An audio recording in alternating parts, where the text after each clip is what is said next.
I was also dealing with coming to terms with me having depression and anxiety. I could definitely say that I could thank them for, I guess, giving me the push that I need. Is there anything you would have done differently when starting to stream again?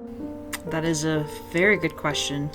I interviewed the amazing streamer and artist LadyZeroDark to ask her what made her want to start drawing, how she came up with the name LadyZeroDark, and much more to come.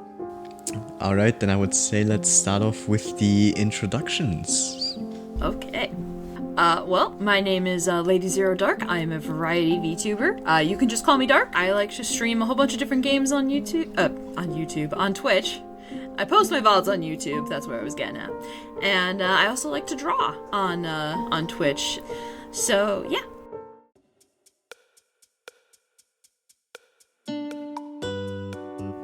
When did you start streaming? Technically, it's a bit of a weird story. I actually started streaming quite a few years ago, but it was just streaming for me and a few friends. I didn't start taking streaming, actually seriously until I think it was February of 2024, and then I started playing Pokemon Infinite Fusions, and that's kind of when I actually started taking it seriously and not just being oh, this is a way for me to hang out with my friends. And did anyone really inspire you to start streaming? That's a good question. I guess there's quite a few people that kind of inspired me to start streaming. I had been, at the time when I decided to start, I had been watching a lot of my buddy Possessed Scholar and their buddy Eastlin. I had been watching them stream. They were streaming Super Robot Wars 30, and I was like, oh man, I would love to be able to stream. I think that would be a lot of fun, you know? So I kind of started mainly because of them, but I would also say a whole bunch of other people that I watched would definitely be an inspiration for me to start streaming, Ray Narvaez Jr., Matt Bragg, people that I kind of watched regularly as far as streaming goes. The VTuber thing, I just was kind of okay, that'd be kind of cool. So I just started with VTubing because I was I don't really want to show my face, and I don't want to have to get dressed if I don't have to. I want to just lounge in my PJs as I stream. I mean, who hasn't done that? Yeah, fair.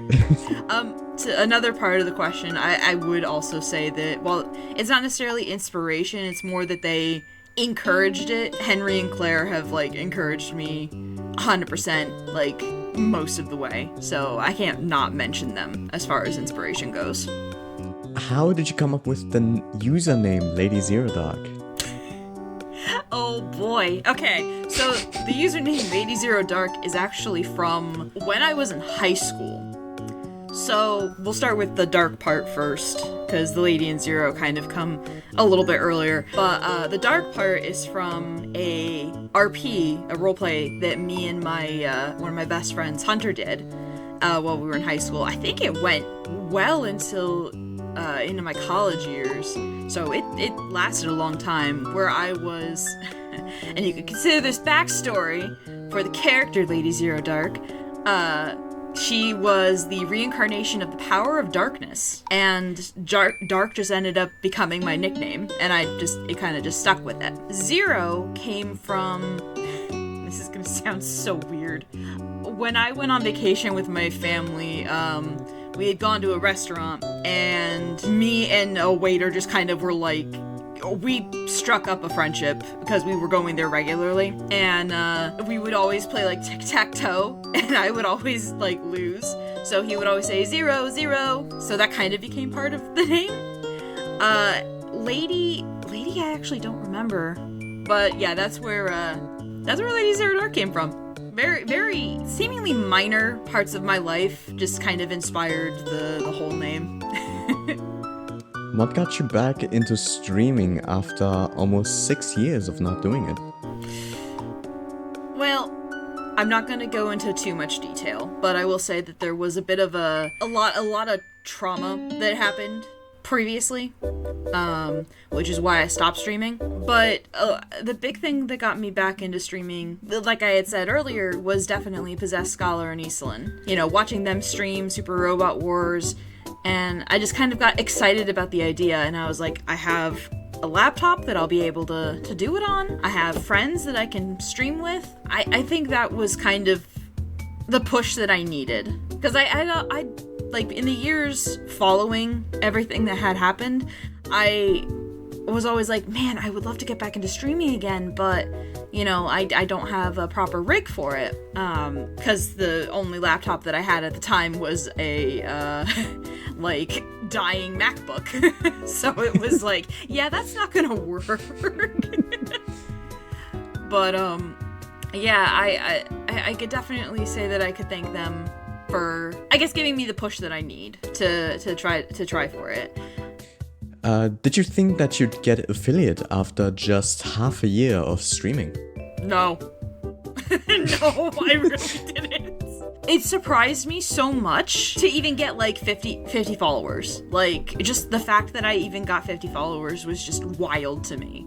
Like, I can't even describe the feeling of just absolute excitement over the fact that, you know, there's a decent amount of people that actually like watching me be a little gremlin on stream. But yeah, it surprised me.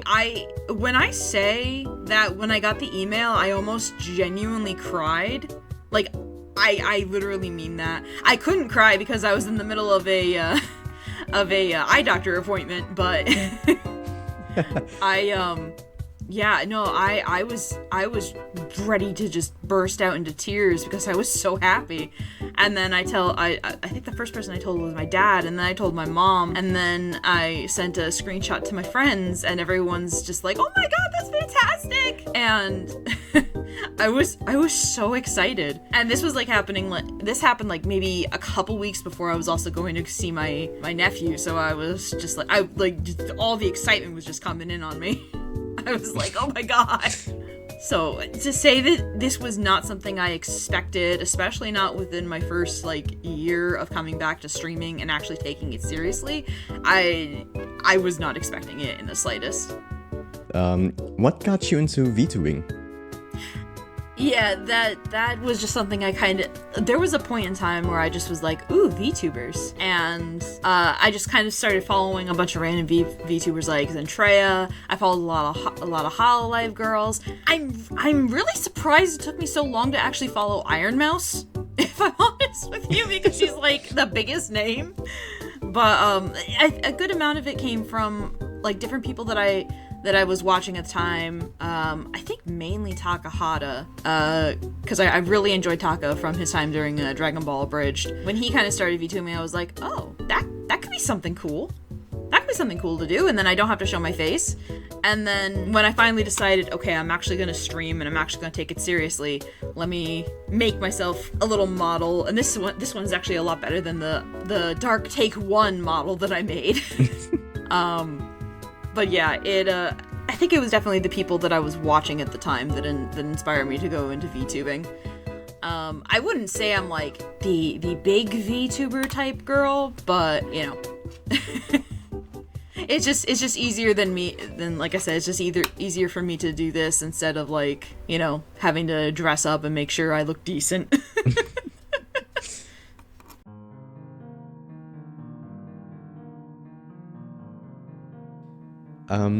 Now, you've been drawing for almost 2 decades now, seeing that your first artwork seems to have been posted in 2007 to DeviantArt. And so I was wondering, what got you to start drawing? Honestly, like, despite the fact that that's the earliest time I've actually posted, I've actually been drawing probably since I was like, or the first time I remember drawing and like being really like focused on it, I think was elementary school. Mostly Pokemon, because let's face it, elementary school, I'm that typical kid. That was when Pokemon came out, so we were drawing Pokemon. There were other anime that I was drawing, because I was watching Toonami as well. I was the type of kid that made so many, like, OCs, the original characters. I had an original character for Outlaw Star, for Tenchi Muyo. What was another one that I had? Gundam. But I think I just enjoyed drawing. And, you know, I would do it when I was a kid, I really wanted to be a veterinarian because I was really into animals and all that. And then I think it was probably high school when I realized, you know what? I'm having more fun drawing than anything else. So I was like, let me see if I can make a career out of that. I did end up getting a degree in digital art and design. Unfortunately, due to family circumstances, I have yet to get into that field. Though I guess I could kind of say I'm sort of in that field since I'm streaming art as a VTuber. But I did a fan comic that unfortunately I never posted to DeviantArt for Yu-Gi-Oh! GX with OCs and all that. And like a whole ton of my friends were like, oh my god, did you do the next page yet? Can I read the next page? So I think that kind of was what made me want to get into drawing more. And I mean, like I said, I do absolutely love to draw. It's something that really like it makes me happy, and I get to put ideas to paper.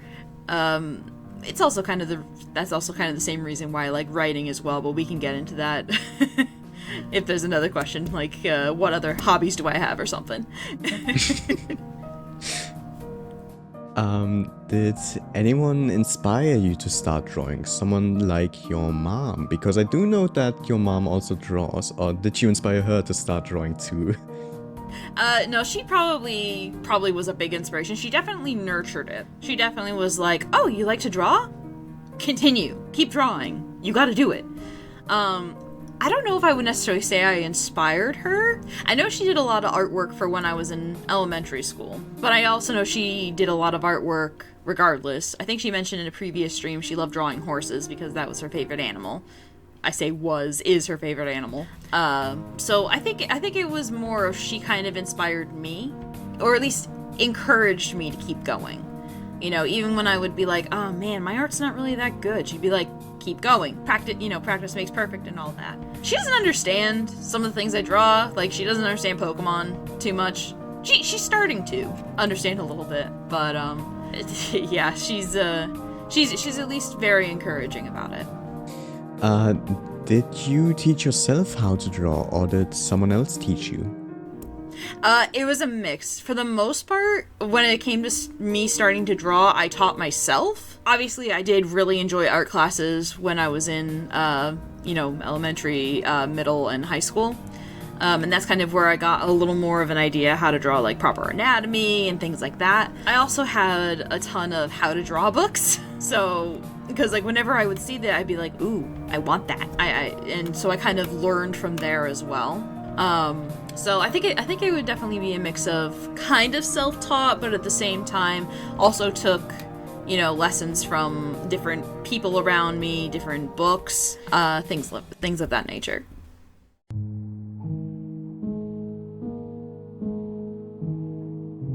Did you ever have a burnout? Ooh. I haven't had a burnout during my kind of almost year of streaming, but I had mentioned before that there was a lot of kind of trauma from when I first started streaming. I definitely had a lot of burnout around then, because like I said, there was a whole bunch of trauma that happened. I was also dealing with coming to terms with me having depression and anxiety, so that definitely didn't really help. I do actually have to think about this. Did I have any burnout? I don't know if I would necessarily call it burnout. I think it was more, I wasn't prepared for how stressed out the holidays were going to be for me, and like the start of the holiday season, because for anyone who doesn't know, I do work in real life outside of streaming. So I guess I wasn't really prepared for how much it would affect me. So the fact that I was like kind of changing what I was gonna do, I'd be like, oh yeah, no, we're gonna play this game today, and then it's like, I don't feel like it because I'm not up for it. So instead we're gonna play something else, or we're gonna do a watch along of backyard baseball or something. I don't know if that would necessarily count as burnout, but I think that would probably be the closest that it would be to burnout, because like I wanted to stream, but at the same time it was like I didn't want to do something that would be, either emotionally taxing or just basically I wanted to do something kind of like easy.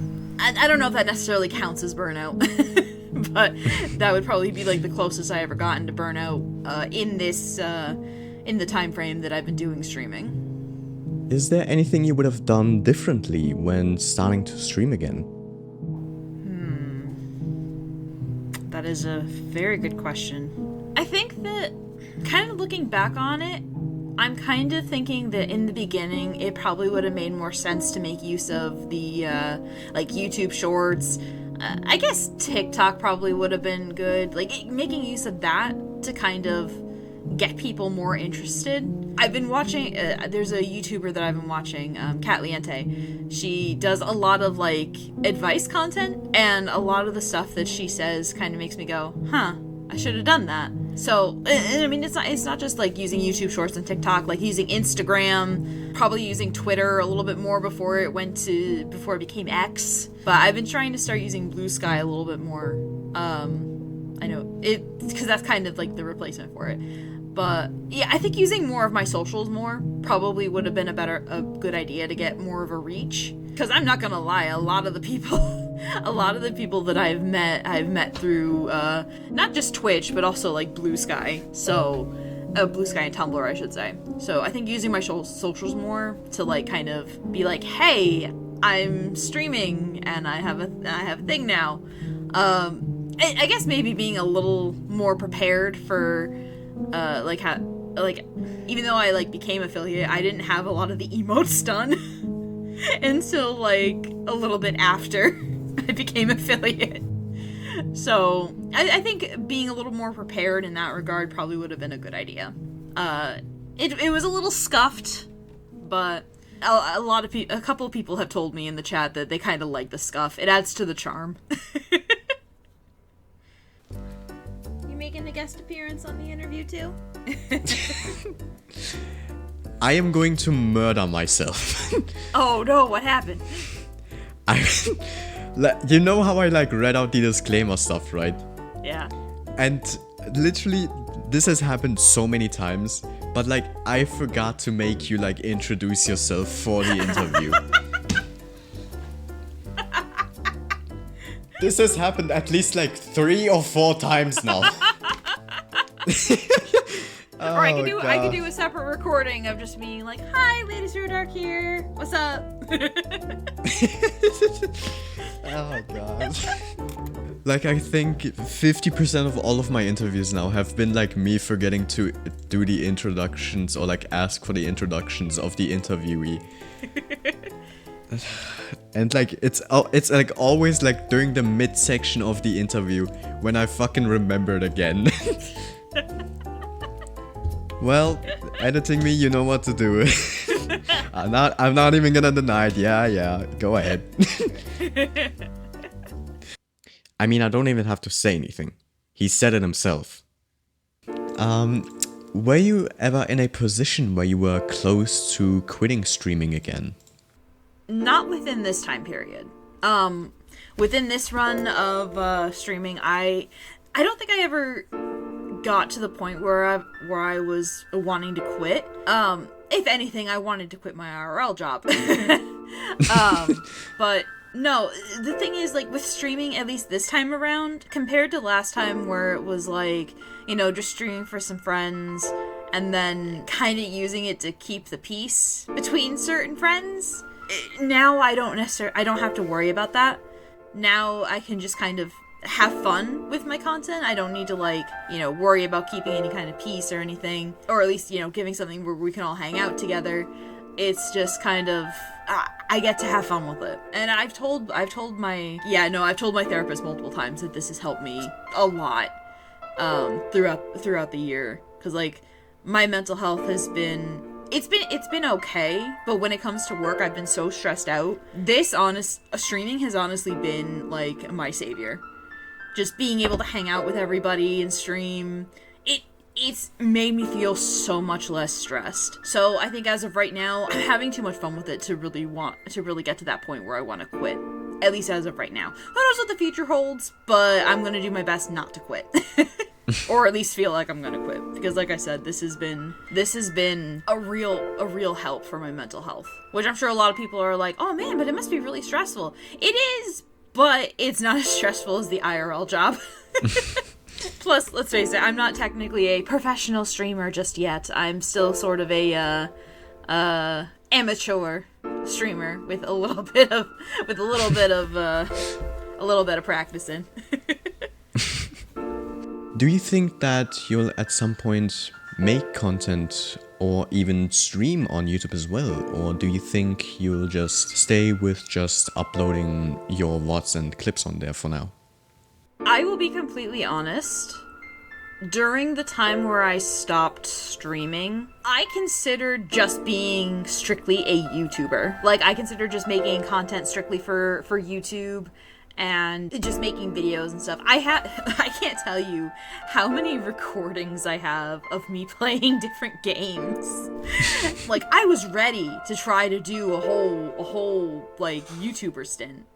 And in the end, I was just kind of like, yeah, I don't want to do this. Or, something else got in the way, like, IRL. So I was just kind of like, yeah, no, I'm not going to have enough time to do this. As far as streaming on YouTube, that is something I would definitely consider. Right now, I want to still kind of get used to the whole Twitch.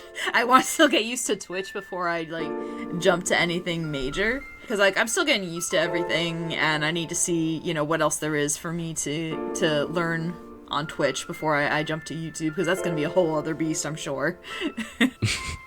But yeah, for right now, it's gonna mainly be VODs and shorts when I can actually get them out at a decent rate. Oh my god! And I keep saying, oh yeah, no, I'm gonna totally clip these so I can put them on the shorts, and then I never do. It's gonna take a little bit of practice. It's gonna take a lot more time that unfortunately I don't have a lot of sometimes. But yeah. So off to the questions from viewers. So Imp has asked a few questions. The first one being, how do you juggle streaming your job and still have time to yourself? I don't. No, that's partially a lie. I think that there's a good portion of the week that unfortunately I feel like I don't have a lot of time to myself, but that's only because the hours of my job can get really crazy. Because the end of the week, usually Thursday into Friday, I have an overnight. So Thursday, as soon as I get home at noon, I'm going to bed literally right after I eat lunch. So I don't really get a lot of time there. And then on Friday morning, I'm dead to the world. So I don't really get to at that point in time, I don't really get to do a lot. But I think the biggest thing is I kind of know what my limits are as far as how often, I know what basically is going to tire me out if I stream too often. What I've noticed, especially this past week, is I feel like I can stream 4 days in a row, but then the fourth day I might get a little tired. Also, probably doesn't help that sometimes I decide to start reading different manga in the middle of the night, and then it's suddenly oh, is that the sun? Hello, sun. I did not expect you.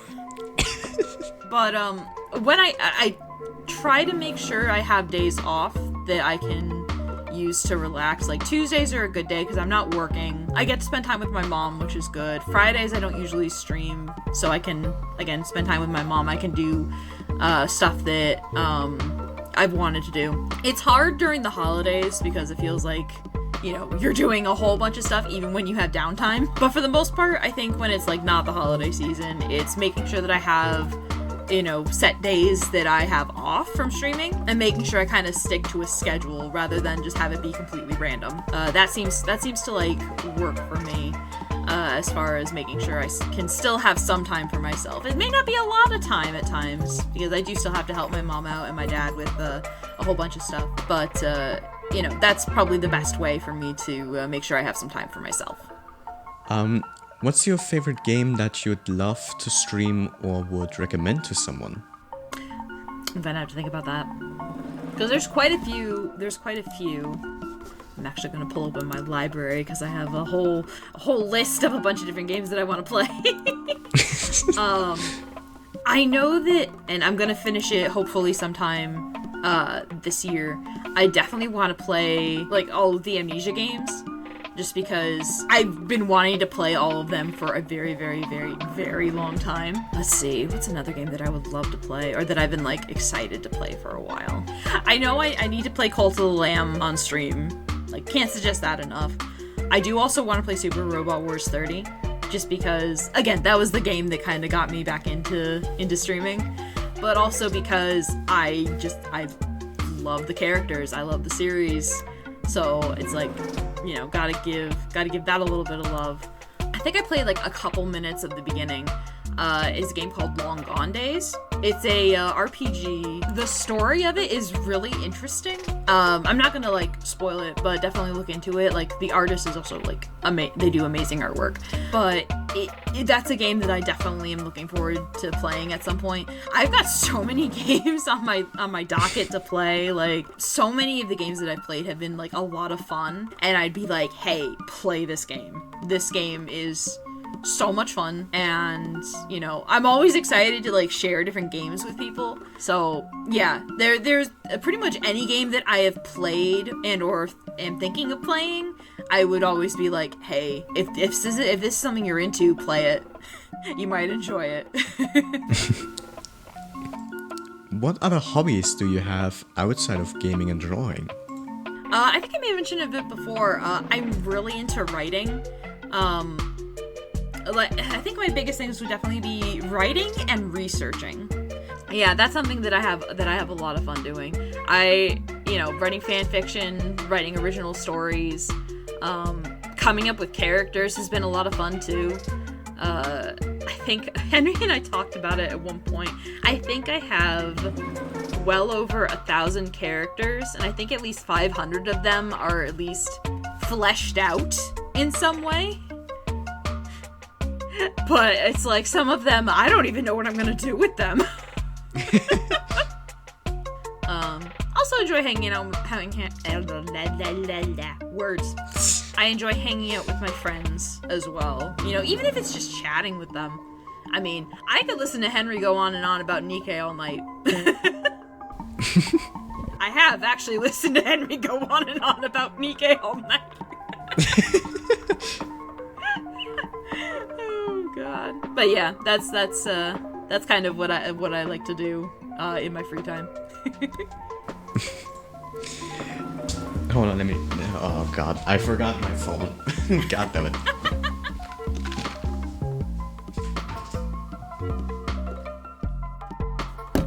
Hey, editing Seamaster.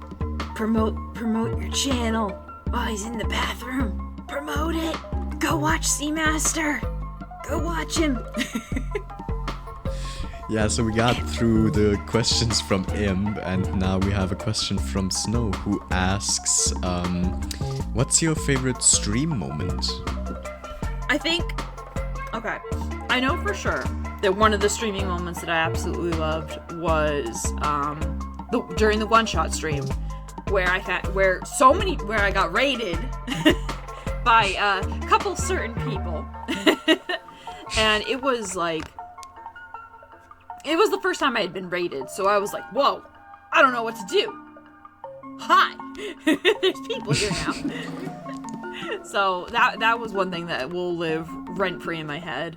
I don't know if this is going to sound like a bit of a cop-out, but I think some of my favorite moments are when I'm able to hang out with my friends on stream.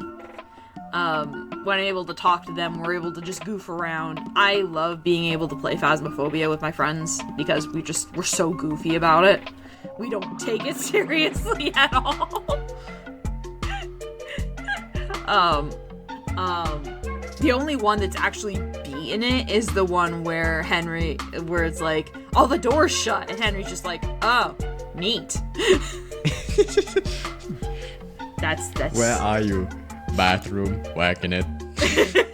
Oh my god, where did everything go? Are you close? Whacking it. Where are you? Bathroom, whacking it. Oh my god! What, did it respond? All the doors fucking shut! Huh, neat. Oh man, but I think the biggest thing is definitely me being able to hang out with my friends and just be absolute goobers together is probably my absolute favorite part. On to the last part, which is the surprise questions. Oh no! All right. Okay, I'm ready. Let me get comfortable. Okay, let's do it. Alright, so for you, or those who don't know how the surprise questions work, I essentially will send you a video of the previous person I interviewed, and after you answered, you ask the questions for the next person I'll be interviewing. But that part where you ask it questions will be cut out of the video entirely, so the next person can't just check what the questions are going to be. Gotcha. Okay. Yeah, so the last person I interviewed, who isn't me, was Sound of Sheep, and they have asked you a few questions, those being these. Alright. Oh, goodness. Hold on, I gotta... Alright, let's see. Like, I have the food right here, so I'm just, like, eating and just listening You're just eating it up? Yeah. You're like, keep talking so I can eat my food. Do you want me to ask the 2 questions for the next creator? Yeah. Okay. I should have prepared these for you, next creator. They're gonna be a content creator, right? Mm-hmm.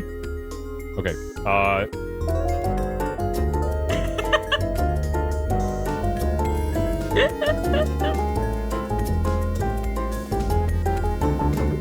Just music in the background. I'm just stalling to give you time to eat, by the way. While I think about these questions.